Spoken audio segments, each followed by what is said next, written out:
আসসালামু আলাইকুম। আমার কলিজার ফেসবুকের ভাই ও বোনেরা, আশা করি ভালো আছেন, সুস্থ আছেন। সকলের প্রতি এই ভালোবাসা। তো একটা টিপস নিয়ে আসলাম। যাদের মূলত গ্যাস ব্যারাম হয়, এটা আপনারা জানেন। গ্যাস ব্যারাম কোনটারে বলে? গ্যাস ব্যারাম যাদের বাথরুমের রাস্তায় কোনো রকমের একটা হয়, ওটা অপারেশন করেন, অনেক কিছু করেন আপনারা। তো আমি একটা টিপস নিয়েছি, এটা অবশ্যই ইনশাল্লাহ আল্লাহর দেওয়া গাছের একটা ওষুধ, অবশ্যই কাজ করতে পারে। আপনারা এটা ব্যবহার করে দেখতে পারেন।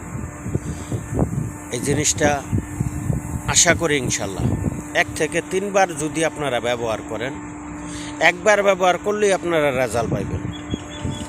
এরপরে দ্বিতীয়বার করার পরও রেজাল্ট, 3 বারের পরে আর এটা থাকবে না, এটা পইরা যাবে। ঠিক আছে? যদি আপনারা এই কাজটা ঠিকমতো করতে পারেন,